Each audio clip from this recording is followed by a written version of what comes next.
అది దిగులు పడతావు, కుమిలి కుమిలి ఏడుస్తూ ఉంటావు, రాత్రులు గందరగోళం అయిపోతూ ఉంటావు. ఎక్కడ ఒంటరితనం వస్తే అక్కడ ఏడుస్తూనే ఉంటావు, నువ్వు ఏడుస్తూనే ఉంటావు, ఏడుస్తూనే ఉంటావు. నువ్వు ఏం ఏడుపు? ఎందుకంత నిరాశ, ఎందుకంత నిస్పృహ?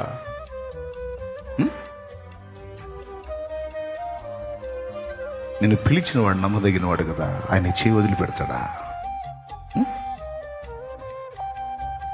కొంతమంది నైట్లు నిద్రపోకుండా ఏడుస్తుంటారు, పండుకొని ఏడుస్తా ఏడుస్తా ఏడుస్తా ఏడుస్తా ఏడుస్తా ఏడుస్తా.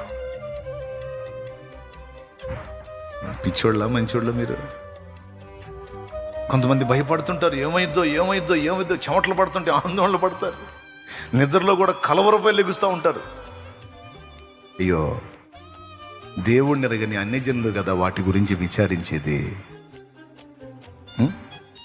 ఆయన ఏం చెప్పాడు? నువ్వు నా విశ్రాంతిలో బ్రతుకు అన్న.